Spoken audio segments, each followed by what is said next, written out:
మరొకసారి ప్రభువైన యేసుక్రీస్తు వారి నామంలో మీ అందరికీ కూడా శుభాలు, ప్రత్యేకమైన వందనాలు తెలియచేస్తూ ఉన్నాను. ప్రభు కృపను బట్టి మీరందరూ క్షేమంగాను సంతోషంగా ఉన్నారని తలస్తూ ప్రభుని స్తుతిస్తూ ఉన్నాను. ఈరోజు మనము లేఖన భాగంలోనికి వెళ్దాం. లూకా సువార్త 16వ అధ్యాయము 19 నుంచి 31వ వచనం వరకు ఉన్న సారాంశాన్ని మనము ధ్యానించబోతున్నాం. యేసు ప్రభువారు ఇక్కడ ఒక ప్రత్యేకమైన విషయాన్ని ఎత్తి చూపించారు. ఆ ముందు అధ్యాయాల్లో కూడా ధనవంతుల గురించి మాట్లాడుతూ చివరికి ఒక ఉపమాన రీతిగా ఈ యొక్క భాగాన్ని వారికి తెలియచేశారు.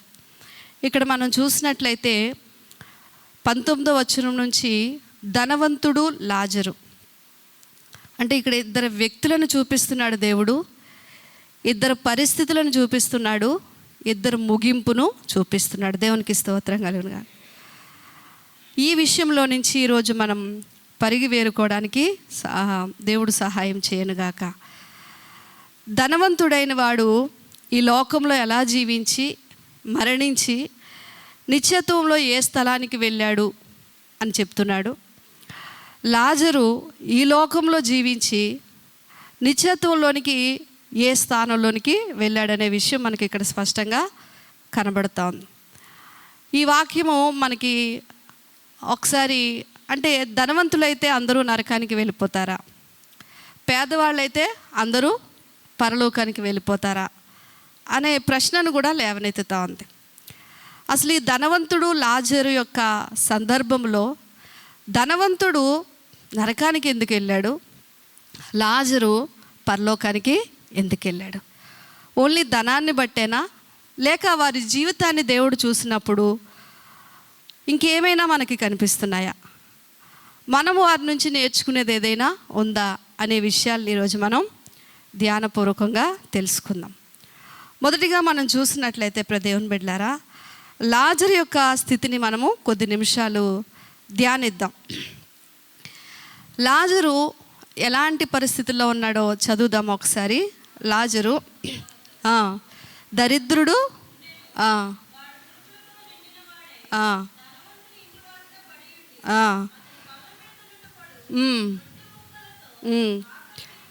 ఆకలి తీర్చుకొన గోరెను, అంతేకాక కుక్కలు వచ్చి వాని కురుపులు నాకేను.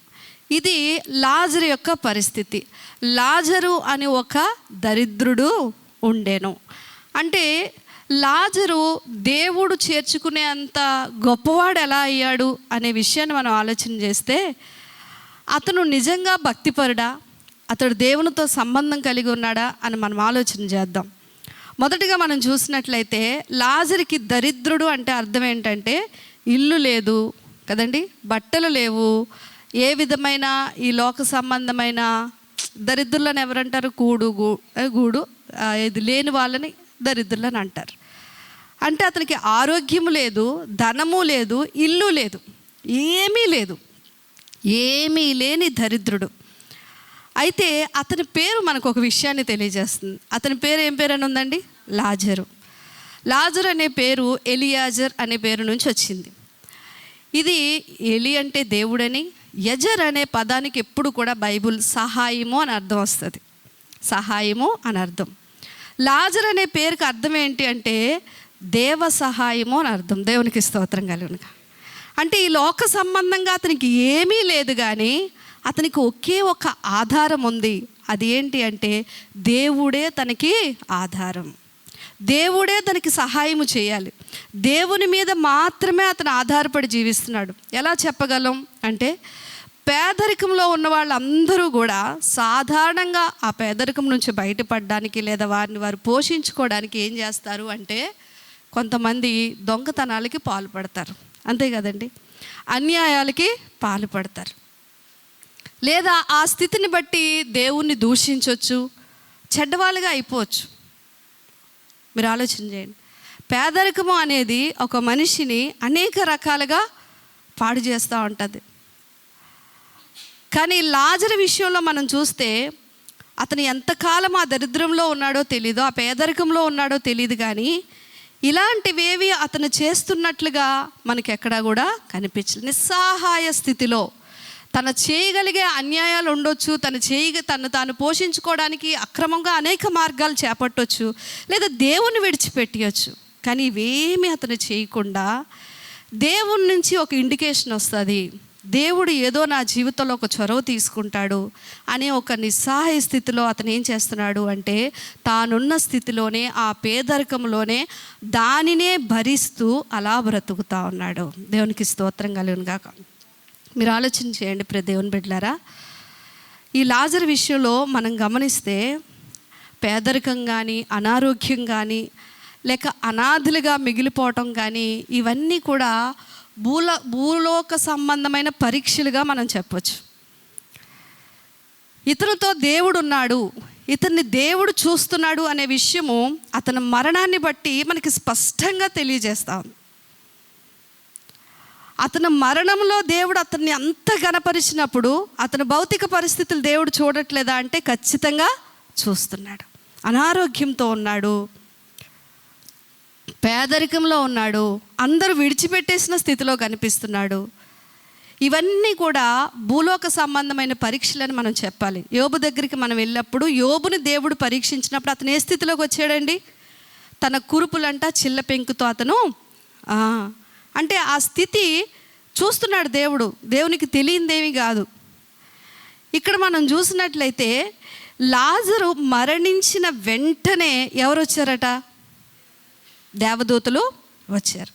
అంటే జస్ట్ కన్ను మూసిన వెంటనే దేవుడు దేవదూతలను పంపించాడు అంటే అంతవరకు లాజర్ని దేవుడు చూస్తున్నాడనా లేదా? చూస్తున్నాడు. ఆలోచించండి, చూస్తున్నాడు. అతని జీవితాన్ని అంతటినీ చూస్తున్నాడు. అతను ఏ స్థితిలోనైనా నన్ను సణుగుతాడేమో, నా మీద తిరగబడతాడేమో, లేక నన్ను విడిచిపెట్టి వెళ్ళిపోతాడేమో, తన భక్తిని విడిచిపెడతాడేమో అని దేవుడు అంతా గమనిస్తున్నాడు. కానీ తన పేదరికాన్ని బట్టి దేవునికి అతను దూరము అవ్వలేదు. దేవునితో నమ్మకంగానే ఉన్నాడనే విషయం మనకి ఇక్కడ అర్థమవుతా ఉంది.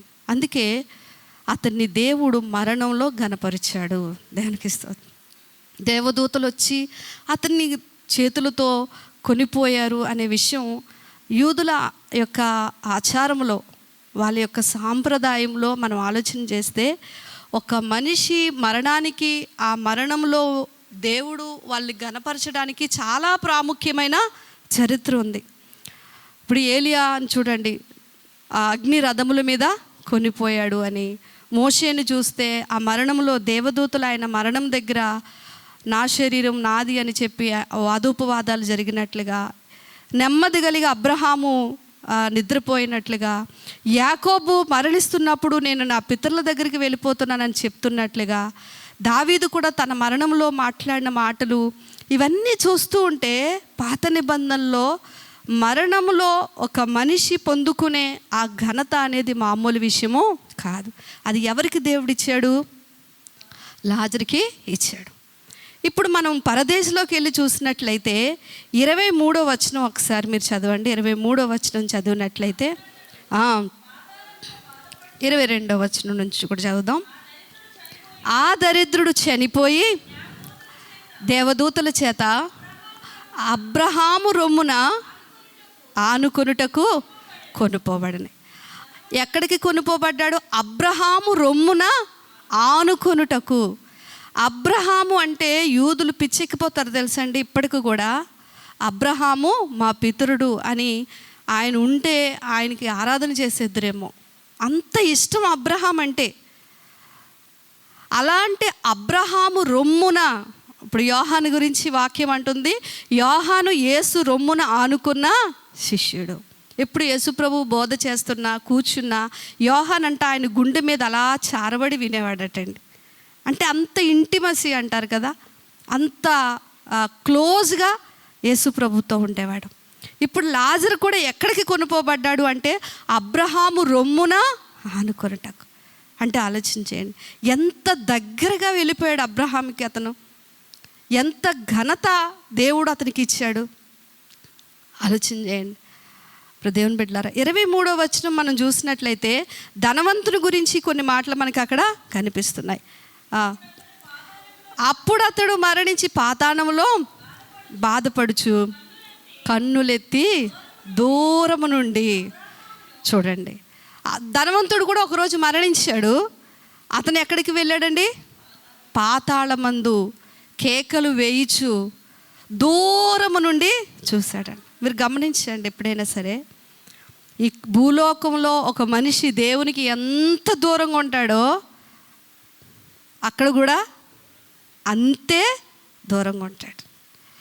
భూలోకంలో ఒక వ్యక్తి దేవునికి ఎంత దగ్గర ఉంటారో వాళ్ళు దేవునికి పరలోకంలో కూడా అంతే దగ్గరగా ఉంటారు. దేవునికి స్తోత్రం కలిగిన. లాజరు చూడండి, అబ్రహాము రొమ్మున అనుకున్నాడు. ధనవంతుడు ఎక్కడున్నాడు? దూరం నుంచి కేక వేస్తా అన్నాడు.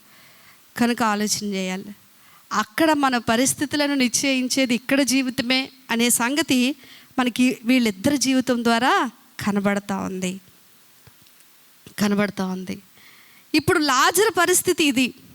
లాజరు జీవితంలో మనకి దేవుడు చేర్చుకోవడానికి ఏమున్నాయ్యా అని అంటే, అతనికి దేవుడు తప్ప మరేమీ లేదు.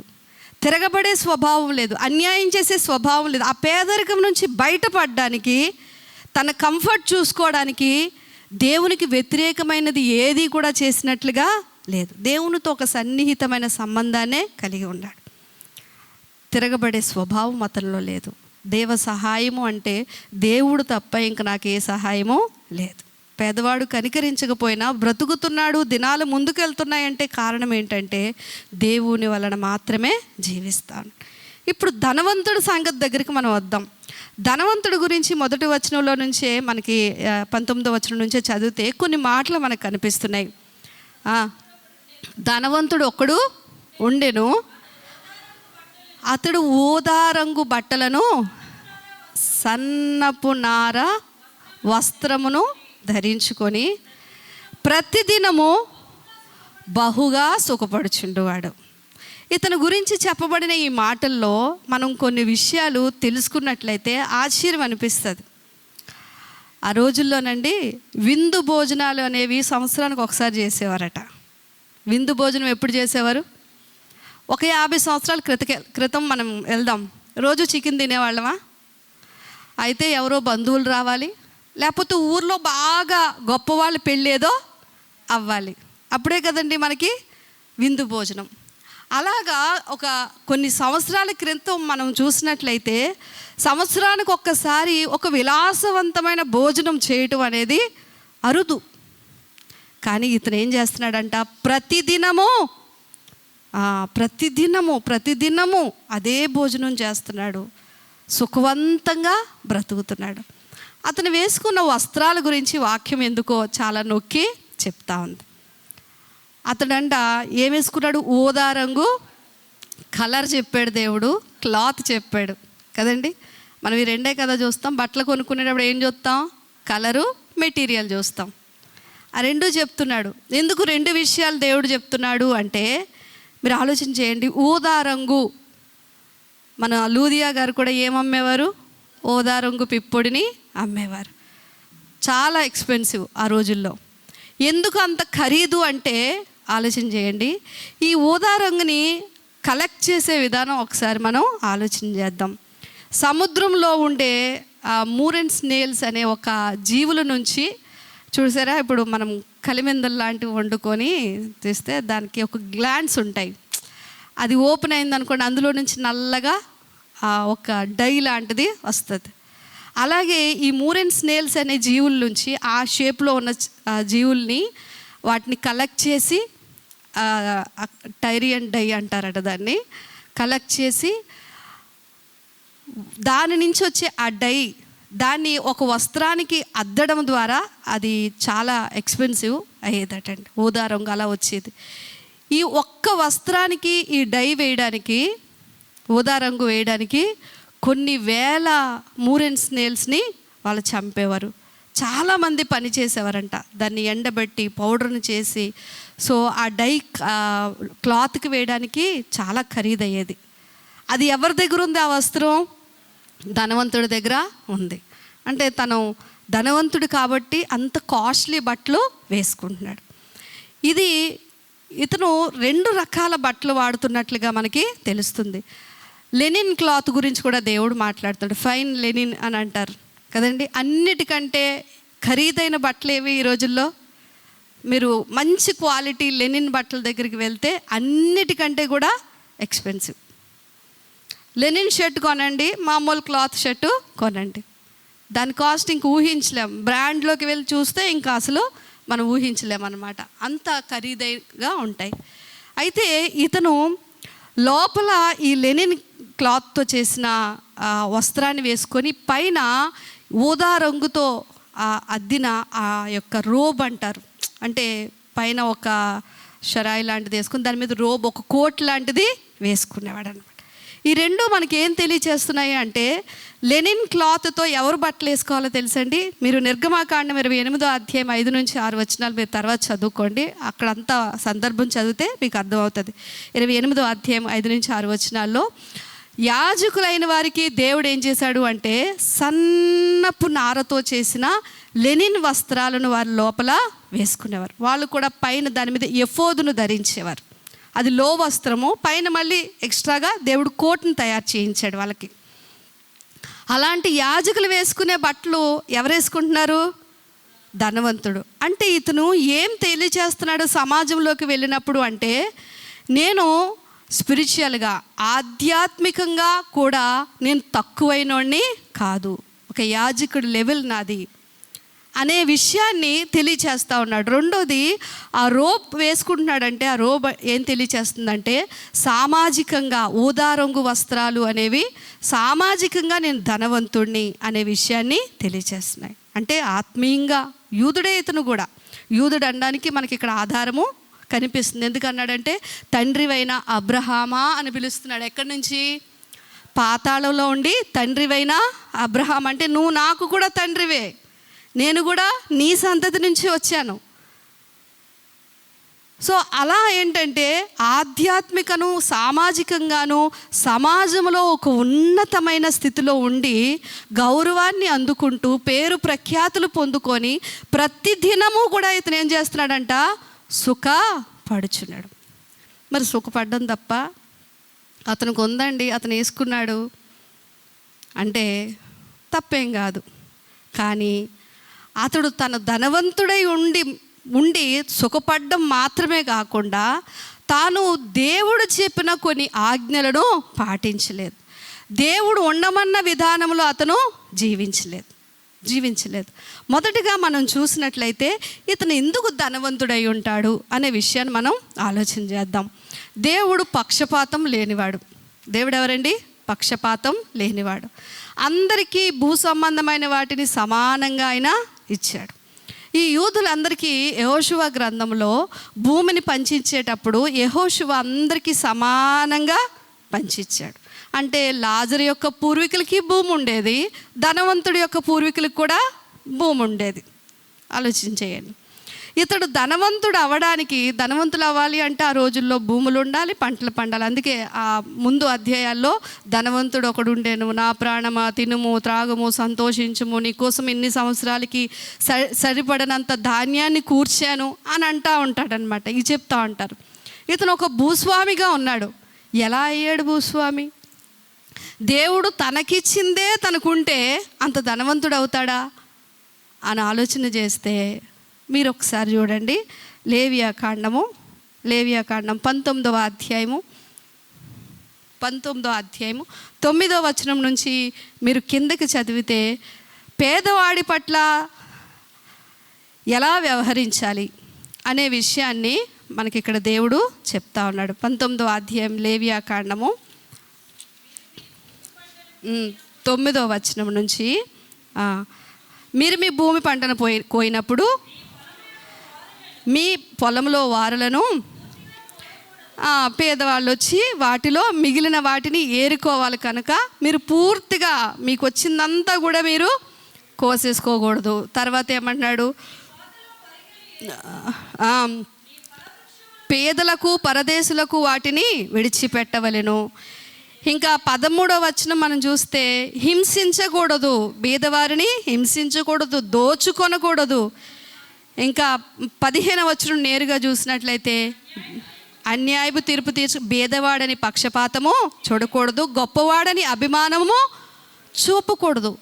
ఇవన్నీ కూడా దేవుడిచ్చిన ధర్మశాస్త్రపు ఆజ్ఞలు. ఇవి ఇంకొకసారి ద్వితీయోపదేశకాండం కూడా ఒకసారి మనం చూస్తే ఈ భూమి విషయమే 19వ అధ్యాయం 14వ వచనం ఒకసారి చూడండి. 19:14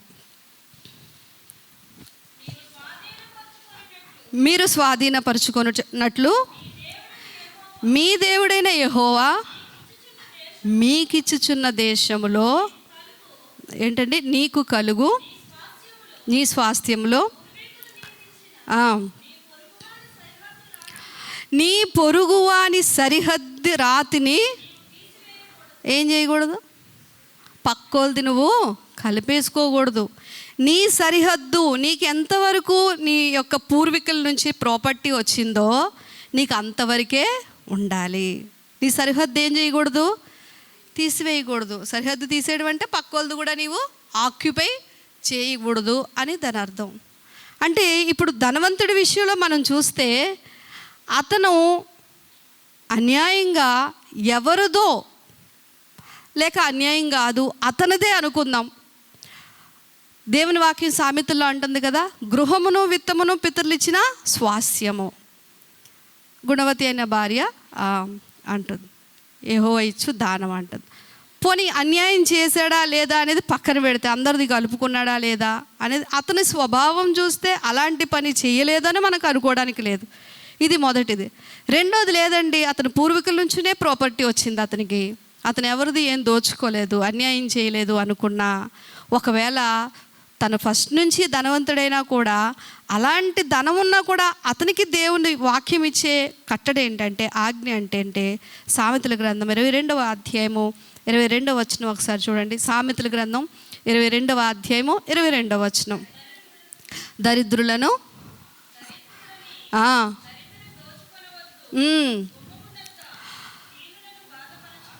ఎక్కడ వద్దండి, గుమ్మముల యొద్ద దీనులను. ఈ లాజరు ఎక్కడున్నాడండి? ధనవంతుడి యొక్క గుమ్మము దగ్గరే ఉన్నాడు. పోనీ నీకుంది, దేవుడు ఇచ్చాడు అనుకుందాం, నువ్వు ఎవరిని బాధ పెట్టకూడదు, నీ గుమ్మము దగ్గర ఉన్న దీనులను నీవు బాధ పెట్టకూడదు.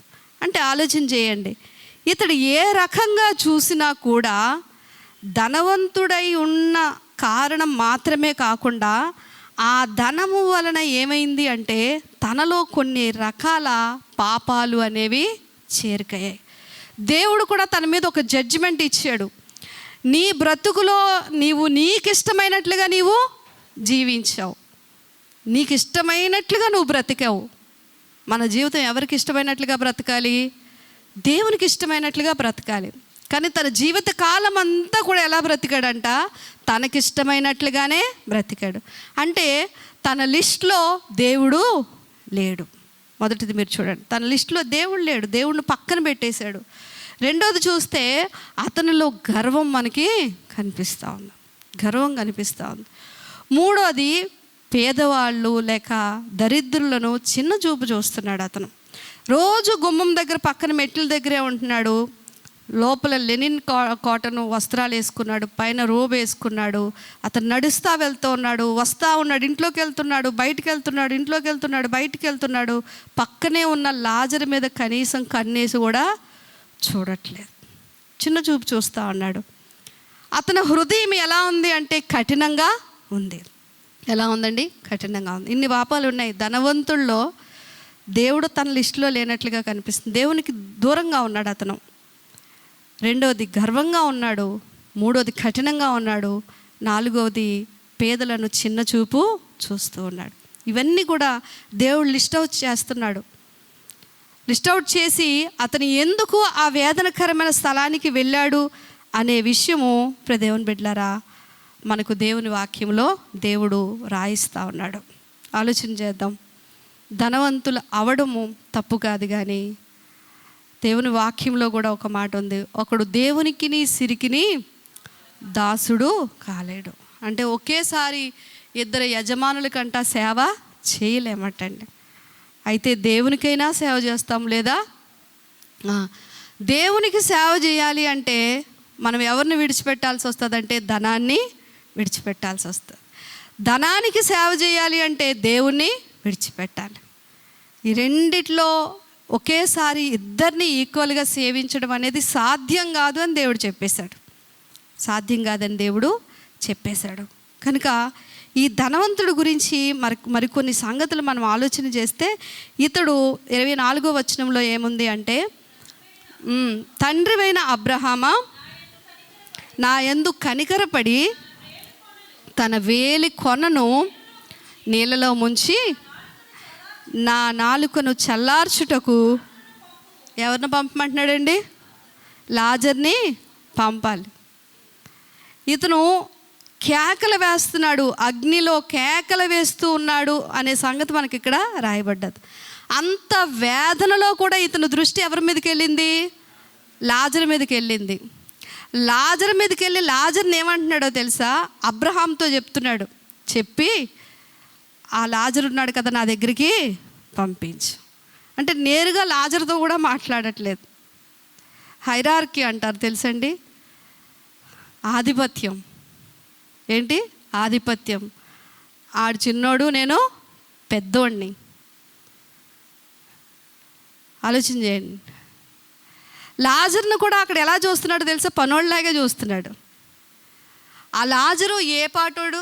నా గుమ్మం దగ్గర పడి ఉండేవాడు. ఒకసారి పంపించు, తన వేలు కొనతో నా నాలుకను తడుపువాడు. అక్కడ కూడా పనులు చెప్తున్నాడు. చుట్టూ 10 మంది పనోళ్ళు ఉండటం అలవాటు అయిపోయింది ధనవంతుడికి. కనుక అక్కడికి వెళ్ళి కూడా లాజర్కి ఏం చెప్తున్నాడు? పని చెప్తున్నాడు, పంపించు. వాళ్ళ అన్నదమ్ములకు కూడా వెళ్ళమన్నప్పుడు లాజర్ని పంపించు వాళ్ళ దగ్గరికి.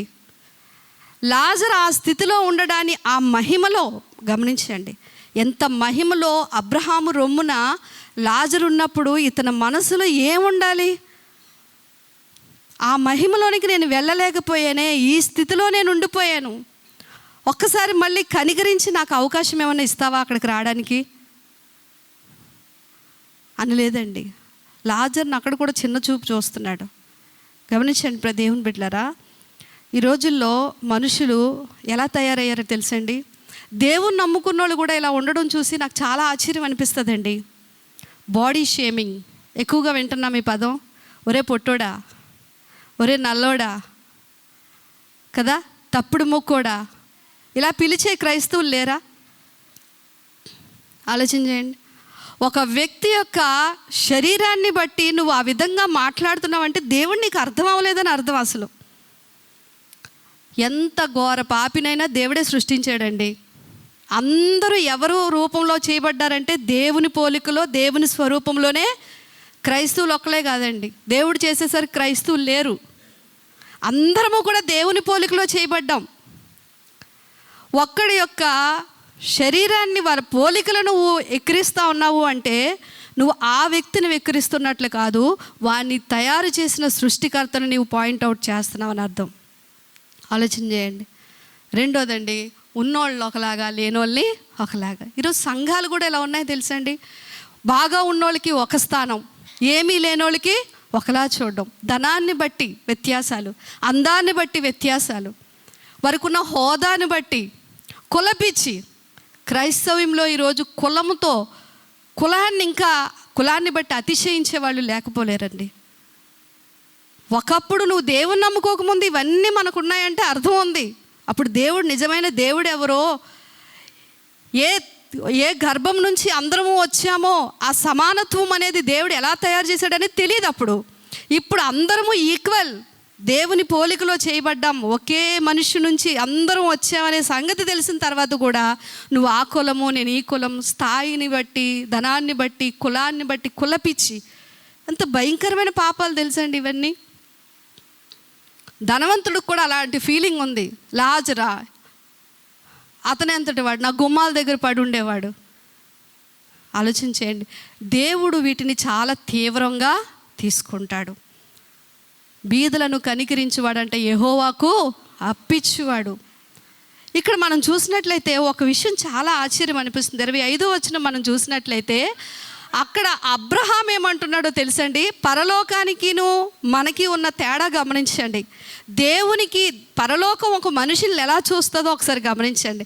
అబ్రహాం ఏమంటున్నాడో తెలుసా? నా కుమారుడా, ఎవరిని అంటున్నాడండి నా కుమారుడని?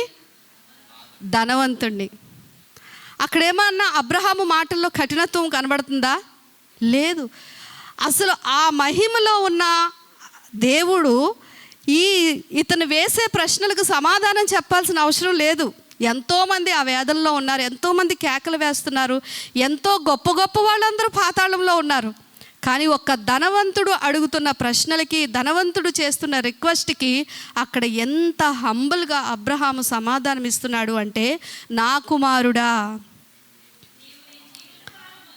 చూడండి, నా కుమారుడు అంటే పరలోకము నువ్వు పాపివని ఒకలాగా, నువ్వు పరిశుద్ధుడివని ఒకలాగా, నువ్వు ధనవంతుడివని ఒకలాగా, దరిద్రుడివని ఒకలాగా చూడట్లేదండి. అందరినీ ఈక్వల్గా చూస్తున్నాడు. మనం చూడలేకపోతున్నామంటే దాని అర్థం ఏంటో తెలుసా? మనం చూడలేకపోతున్నామంటే దాని అర్థం ఏంటంటే దేవుని మనసు మనలో లేదు. దేవుడు చూస్తున్నట్లుగా వ్యక్తులు చూడట్లేదు, దేవుడు చూస్తున్నట్లుగా పరిస్థితులు చూడట్లేదు. ఆలోచించండి, ఎంత గర్వం కనిపిస్తుందో తెలుసండి ఇతను. అయితే అబ్రహాము అతనికి రెస్పాండ్ ఇచ్చే సమాధానాల్లో ఏమంటున్నాడంటే, ఇతను లాజర్ను ఒకసారి పంపించి, ఇంకా మాకు 5 అన్నదమ్ములు ఉన్నారు అంటే, అప్పుడు అబ్రహాం ఆ క్వశ్చన్ కూడా సమాధానం ఇస్తున్నాడు. ఏంటంటే, అక్కడ ఏలియా, మోషే లాంటి వాళ్ళు ఉన్నారు అంటే, ఇతను ఏమంటున్నాడో తెలుసా? వాళ్ళు చెప్తే మా వాళ్ళు వినరు. అంత సాధారణంగా వినే మనుషులేమి నేనే వినరు. వాళ్ళ గురించి వాళ్ళకి తెలుస్తుంది కదండి. ఇతనే ఈ లెవెల్లో ఉన్నాడు. వాళ్ళ అన్నదమ్ములందరూ వాళ్ళు వినే రకాలు ఏం కాదు.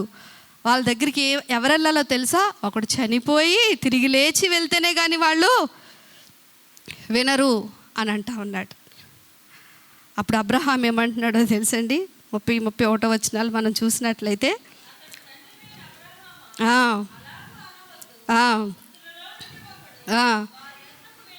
వెళ్ళిన ఎడల పొందుదురని అందుకు అతడు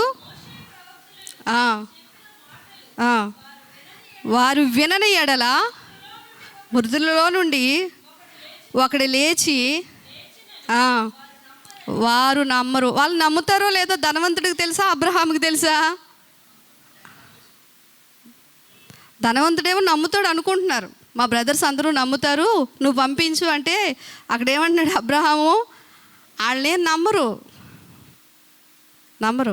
ఏమండి, వినేవాళ్ళు ఎవరు చెప్పినా వింటారండి, వినలేని వాళ్ళు ఎవరు చెప్పినా వినరు. ఆఖరికి దేవుడు వచ్చి చెప్పినా కూడా వాళ్ళు వినరు. దేవుడు ఒక మనిషి వినాలి అని అనేక ప్రయత్నాలు చేస్తున్నాడు. ధనవంతుడు ఇప్పుడు అంటున్నాడు, మా అన్నదమ్ముల దగ్గర పంపించు, వాళ్ళకి సువార్త ప్రకటించు అని. కానీ ఆల్రెడీ దేవుడు అక్కడ ఎవరిని పెట్టాడు? ప్రవక్తల్ని పెట్టాడు, సువార్థికుల్ని పెట్టాడు. ఆయనకి భారం ఉంది అందరి పట్ల. ఆలోచన చేయండి, వినలేని వాళ్ళు ఎవరు చెప్పినా వినరు, వినేవాళ్ళు ఎవరు చెప్పినా వింటారు.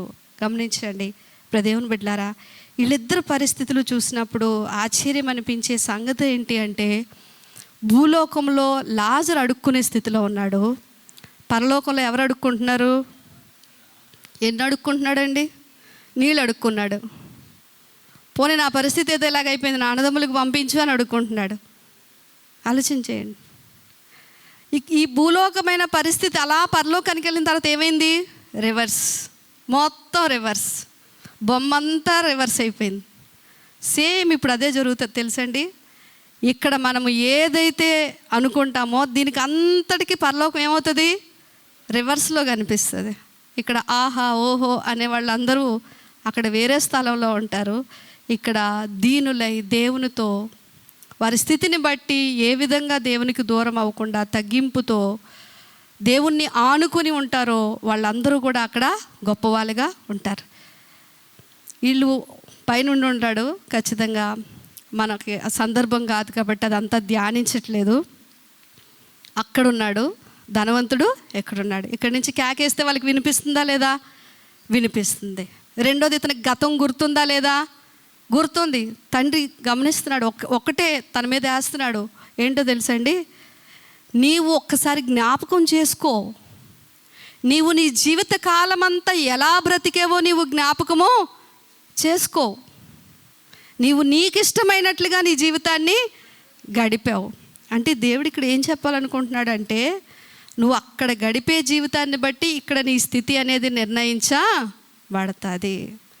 ఒకసారి జ్ఞాపకంలోకి తెచ్చుకో, నీ లైఫ్ని అంతా ఎలా ఎంజాయ్ చేసావో, ఎంత కఠినంగా వ్యవహరించావో, పేదవాడు పక్కనే ఉన్నా చూసి చూడనట్లుగా ఎలా వెళ్ళిపోయావో, అసలు నన్ను పూర్తిగా విడిచిపెట్టి ఎలా ఈ లోకంలో నువ్వు ఆనందించావో ఒకసారి జ్ఞాపకం చేసుకో. అంటే దేవుడు చూడండి, మనం నరకానికి ఒకవేళ వెళ్తే, వెళ్ళకూడదు, వెళ్ళం కూడా. ఆమెన్ చెప్పండారా? నరకానికి వెళ్ళడానిక మనం ఇక్కడికి వచ్చాం? మనం ఎవరు వెళ్ళకూడదు.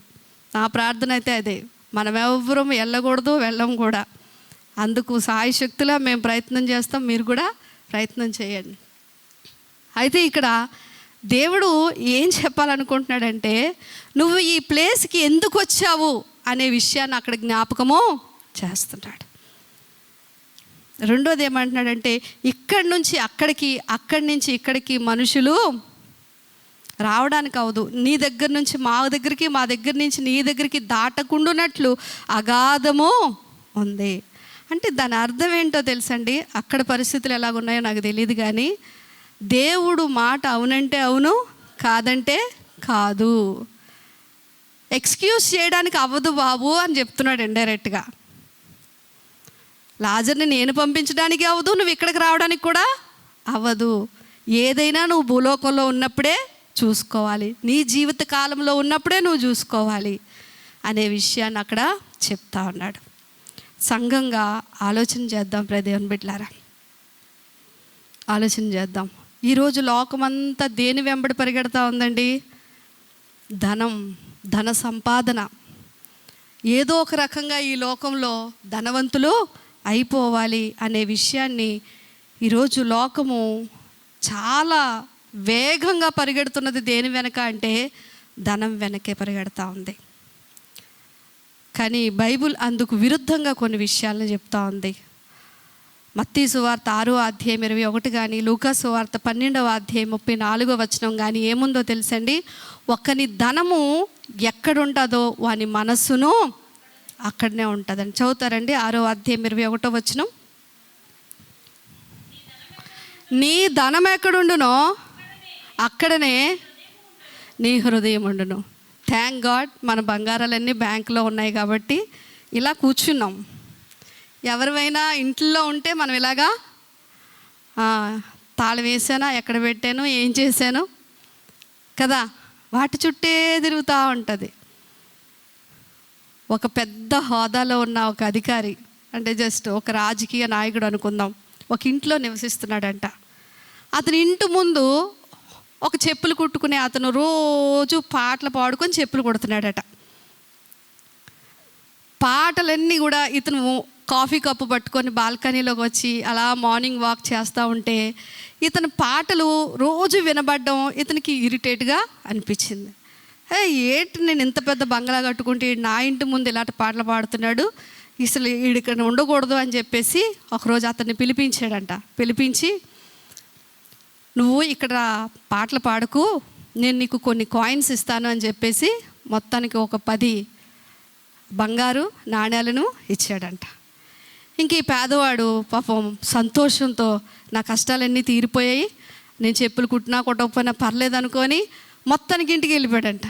ఇంటికి వెళ్ళిపోయి చిన్నిల్లు ఉంటుంది కదా, సాధారణంగా చెప్పులు కుట్టుకుంటున్నాడంటే చిన్నిల్లే ఉంటుంది. ఆ ఇంట్లో ఈ కాయిన్స్ తీసుకెళ్ళి ఒక మంచి ప్లేస్లో పెట్టాడంట.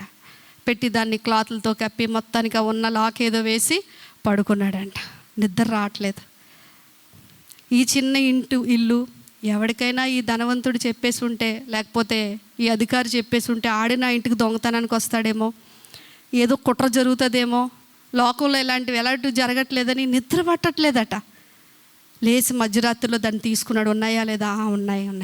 వద్దు, ఇక్కడ వద్దు, వేరే ప్లేస్ మారుద్దాం అని చెప్పేసి వేరే ప్లేస్లో పెట్టాడంట. మళ్ళీ పడుకుంటే రెండో రోజు సేమ్, ఈ ప్లేస్ ఇంకెవరికైనా తెలిసిపోతుందేమో, ఇది సేఫా కాదా ఈ బంగారు నాణాలు, కానీ మళ్ళీ నిద్ర పట్టట్లేదు. రోజుకి ఈ నాణాలు తన ఇంట్లో ఉంటా ఉన్నాయి. వెళ్తున్నాడు మరొక చోట ఎక్కడో మొత్తానికి చెప్పులు కుట్టుకుంటున్నాడు, కానీ మనసంతా ఈ 10 నాణాల చుట్టే తిరుగుతూ ఉంది. తిరిగి ముఖం చిక్కిపోతుందంట, విచారం అయిపోతున్నాడు. మనసులో పాటలు లేవు, ఏమీ లేవు. వీటిని ఎలా కాపాడుకోవాలి, ఏ దొంగోడు వస్తాడు ఏంటి అని చెప్పేసి మొత్తానికి కలవరం అయిపోతూ ఉన్నాడు. 10 రోజులు చూశాడటండి బంగారంతో. చూసి ఒక ఆలోచనకు వచ్చాడంట, ఈ నాణ్యాలు నా ఇంటికి ముందుకు నా దగ్గరికి రాలేనంత కాలము నేను ఎలా ఉన్నాను, ఈ బంగారం నా ఇంట్లోకి వచ్చిన తర్వాత ఎలా ఉన్నాను అని ఆలోచించుకొని, లాభం లేదు, ఆడు కాయిన్స్ ఆడికే తీసుకెళ్ళి ఇచ్చేస్తానని చెప్పేసి 10 కాయిన్స్ పట్టుకెళ్ళి ఇంటికి వెళ్ళి, సార్ నాకు ఈ బంగారు నాణ్యాలు వద్దు, నా ప్లేస్ నాకే ఇవ్వండి, నాకు మంచి బేరాలు వచ్చే ప్లేస్ అది, నేను హ్యాపీగా పాటలు పాడుకుంటానని చెప్పేసి మళ్ళీ ఇంటి ముందే కూర్చొని ఆ నాణ్యాలు అతనికి ఇచ్చేసి మళ్ళీ పాటలు పాడుకొని చెప్పులు కొడతా ఉన్నాడు. ఈ బంగారు నాణ్యాలు ఉన్నప్పుడు అండి చెప్పులు కూడా సరిగ్గా కొట్టకపోతే కస్టమర్స్ వచ్చి, ఏమి ఎంతకాలం మాని కుట్టావు కదా, ఏమైంది నీకు, ఈ రంగు దారానికి ఆ రంగు దారం వేస్తున్నావు అని తిట్టేస్తే ఇతను విచారంతో ఏమైపోయాడు, బాబు ఇదంతా మనకి వర్కౌట్ అవ్వదని చెప్పి అంతా పక్కన పెట్టేసి మళ్ళీ యథావిధిగా కూర్చొని పాటలు పాడుకొని చెప్పులు కుట్టుకుంటున్నాడంట. ఆలోచించేయండి, దేవుని వాక్యము ఒక మాట అంటుందండి, ధనవంతుడు అగుటకు అతురపడువాడంట, శోధనలోనూ ఉరిలోనూ పడుచున్నాడు. మీరు 1 తిమోతి పత్రిక 6వ అధ్యాయం 19-20 వచనాలు ఒకసారి మీరు చదివినట్లయితే అక్కడ ఉంటుంది. 1 తిమోతి పత్రిక 6వ అధ్యాయము 9-10 వచనాలు. ధనవంతుడు అగుటకు అపేక్షించువాడు శోధనలోనూ ఉరిలోనూ అవివేకయుక్తములను హానికరములను అనేక దురాశల్లోనూ పడుదురు, అటివి మనుషులను నష్టములోను నాశనములోను ముంచివేయను. మన మనశ్శాంతి పోగొట్టేది ఏదో కాదండి, ధనమే మన మనశ్శాంతి పోగొడుతుంది. మీరు అనుకుంటున్నారేమో దేవుడు గొప్పవాడు తెలుసండి. ఒకడు ధనవంతుడిగా ఉండొచ్చు, ఒకడు పేదవాడిగా ఉండొచ్చు, కానీ ఇద్దరికీ ఆకలి వేస్తే ఒకే ఫీలింగ్ కలుగుతుంది. ఇద్దరికీ తింటే ఒకటే తృప్తి కదండి.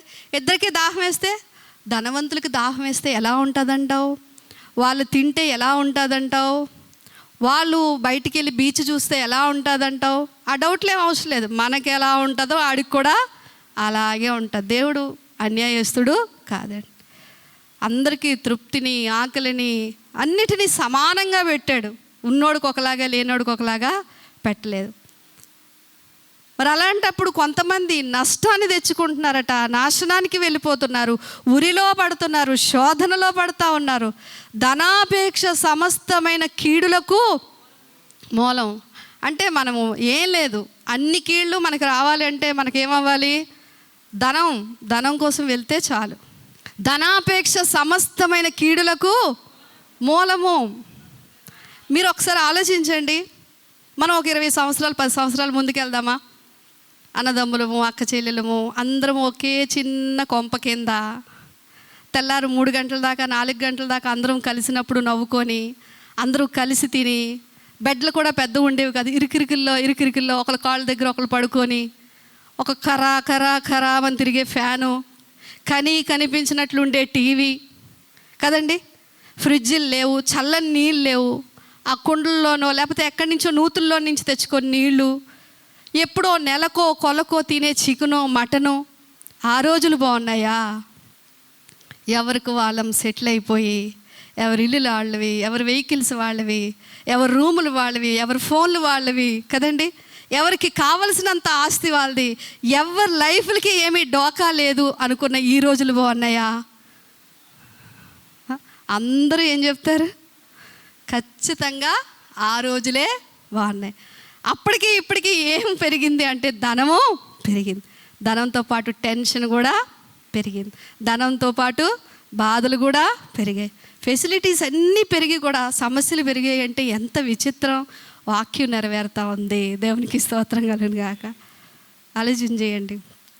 సాతానంట ఒకరోజు ఆడపిల్ల దూతలు ఉంటారు కదా, ఒక అతని దగ్గరికి పంపించారంట, నువ్వే ఈ బాణాలు వేయి అంటే ఈ పిల్ల సాతానుగాడు వచ్చి ఒక బాణం శిరస్సుకి వేసాడంట క్రైస్తవుడికి. ఆ బాణం తలకి తగలట్లేదు.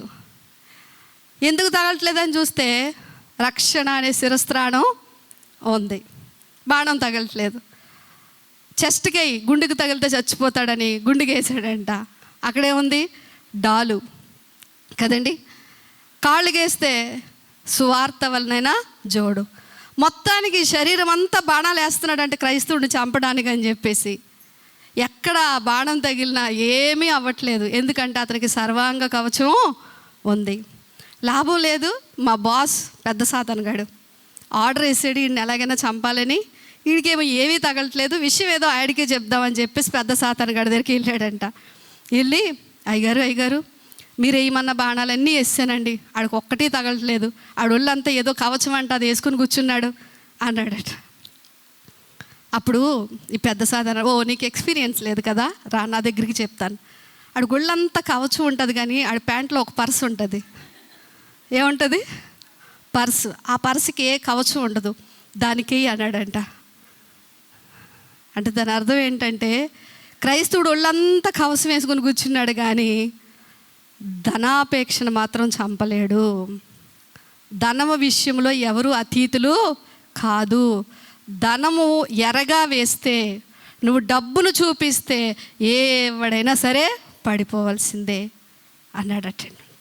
ధనవంతుడు కూడా యూదుడే, ధనవంతుడు కూడా దేవుడు తెలుసు, ధనవంతుడు కూడా ధర్మశాస్త్రం తెలుసు. కానీ అతని మనస్సు దేని మీద ఉందంటే ధనం మీద. అతడు ప్రియ దేవుని బిడ్డలారా యజమాని, ధనం అతనికి ఏమైపోయిందంటే యజమాని అయిపోయింది. దేవుడు యజమానుడిగా లేడు. అతడు ధనవంతుడు అవడం వల్ల నరకానికి వెళ్ళలేదండి. ఆ ధనముతో తను వ్యవహరించిన విధానం ఉందో చూసారా, అతన్ని తీసుకెళ్ళి అక్కడ పెట్టేసింది.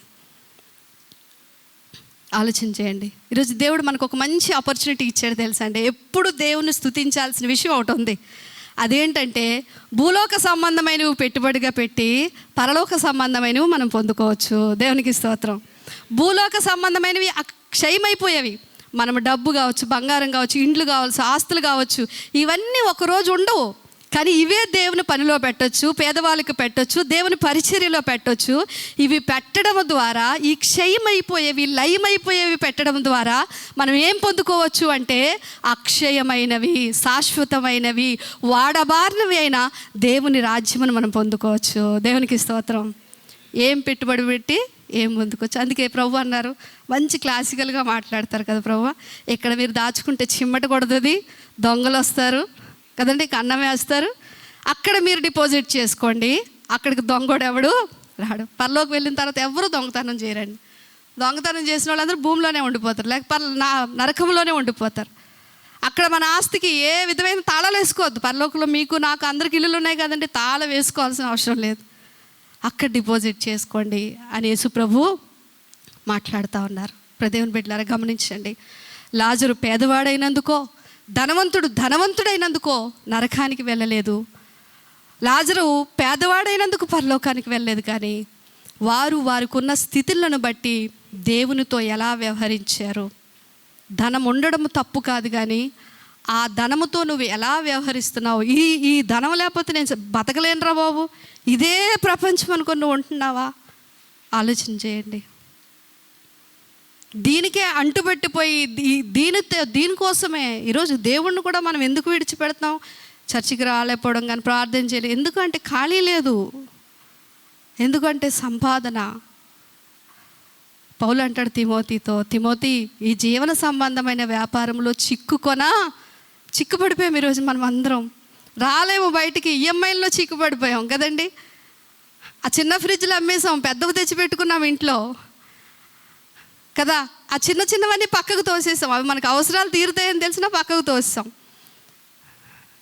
పెద్ద వాటి కోసం వెళ్ళాము, చిక్కుకుపోయాము, ఇరుక్కుపోయాము, బయటికి రాలేకపోతున్నాం. దేవుణ్ణి మన జీవితంలో ఒక మూలకు తోసేస్తున్నామేమో, ధనానికి సేవ చేస్తున్నామేమో. దేవుడు హెచ్చరిస్తూ ఉన్నాడు, ధనము కలిగి ఉండుట తప్పు కాదు, కానీ ఆ ధనముతో నువ్వు వ్యవహరించే విధానము జాగ్రత్తగా ఉండాలి. నీ మనసు ఇప్పుడు పేదవాడైన వాళ్ళందరూ కూడా దేవునితో ఉన్నారని చెప్పడానికి లేదండి. నాకేమీ లేదనుకుందామండి, నా మనసు అంతా డబ్బు మీదే ఉంటే నేనేమన్నా నా పరలోకానికి వెళ్ళిపోతానా? లేక నాకు అన్నీ ఉన్నాయండి, నాకున్నది ఏది నాది కాదు అనుకొని బ్రతుకుతున్నాను, నేను నరకానికి వెళ్ళిపోతానా? లేదు. ధనవంతుడైనా పేదవాడైనా డబ్బు విషయంలో నీ మనసు ఎలా ఉంది? కఠినత్వం ఇక్కడ మనకు చూస్తే ధనవంతుడి విషయంలో కఠినమైపోయిందండి మనసు. అసలు కుక్కలు వచ్చంట కురుపులు నాగుతున్నాయట. అంటే లాజరుకున్న కురుపులు ఎవరికి కనిపిస్తున్నాయి? కుక్కలకి కనబడుతున్నాయి. మనిషే కదా ధనవంతుడు, కనీసం వాడు కుక్కలకి కురుపులు కనబడేటట్లుగా వస్త్రం లేదు, అంత హీన స్థితిలో ఉన్నాడు. నేను కొంచెం కనికరం చూపిద్దామని కూడా లేదు. అలాంటి పరిస్థితి. గుమ్మముల యొద్ద ఉన్న పేదవారిని మీరు బాధపరచకుడి అన్న ధర్మశాస్త్ర వాక్యాన్ని అతను మీరిపోయాడు. బీదలను కనికరించువాడు యెహోవాకు అప్పించువాడు, అన్నీ మీరిపోయాడండి. చివరికి దేవుని బిడ్డలారా, మొత్తం పిక్చర్ అంతా రివర్స్ అయిపోయింది. కనుక మనం ఈ లోకంలో బ్రతుకుతున్నప్పుడు దేవుడు మనల్ని ప్రతి దాని గురించి లెక్క అడుగుతాడు అనే విషయాన్ని మనం ఎప్పుడు కూడా మర్చిపోకూడదు. అన్నీ ఇచ్చినవన్నీ దేవుడు ఇచ్చినవేనండి. మనం ఏమీ తీసుకొని రాలేదు, ఏమీ తీసుకొని వెళ్ళిపోలేం. ఏది ఇచ్చినా, పితరులు ఇచ్చినా, మనం సంపాదించినా ఇదంతా దేవుని కృపను బట్టి మాత్రమే పొందుకున్నాం. దీనితో ఎలా వ్యవహరించాలి అనే విషయాన్ని మనలోనికి తెచ్చుకుంటూ కఠినమైపోకుండా, గర్వాంధలమైపోకుండా, అన్ని పాపాలకి మూలం ఏంటంటే గర్వం. ఈ గర్వం ఎక్కువగా ఎప్పుడు వస్తుంది? ధనాన్ని బట్టే వస్తుంది. ప్రతి పాపానికి మూలం ఏదైనా ఉంది అంటే అది గర్వము. ఆ గర్వానికి కారణము ధనము. ఆలోచన చేయాలి. లేదా కులము, లేదా అందము, లేదా హోదా. ఇక్కడ ఆలోచన చేయాలి. నాకు భయం వేసిన విషయం ఏంటంటే చాలా చిన్న మైనర్ విషయాలు అనుకున్న వాటిని అన్నిటినీ దేవుడు పరిగణలోనికి తీసుకొని లెక్క అడుగుతూ ఉన్నాడు, చెప్తా ఉన్నాడు, జ్ఞాపకం చేసుకో అని చెప్పేసి. ఆలోచన చేద్దాం దేవుని బిడ్డలారా. ఒకసారి ఆలోచన చేసి, ఒకవేళ మీరు పేదవాళ్ళ, దేవునికి స్తోత్రం, హల్లెలూయా. ఒకవేళ మీరు ధనవంతుల, అందును బట్టి కూడా దేవునికి స్తోత్రం. కానీ మనమున్న స్థితిలో, మనకున్న స్థితిగతులను బట్టి కాకుండా ఈ స్థితిలో ఉంచిన దేవునికి మాత్రమే మనం సేవ చేసేవాళ్ళుగా ఉండాలి. సాటి వారి పక్షాన మనం ఏం చేయాలి? నిలబడి కనికరం చూపించాలి. అప్పుడు మనం తీర్పులోనికి రాము. దేవుడు నిత్య తీర్పు నుంచి మనకున్న స్థితిగతులను బట్టి దేవుడు తప్పించి నిత్యత్వంలో మళ్ళీ అందరినీ చేర్చుకోవాలని కోరుకుంటూ ఈ మాటలను ముగిస్తూ ఉన్నాను. ప్రార్థన చేసుకుందాం. సేవకులు వచ్చి ప్రార్థన చేస్తారు.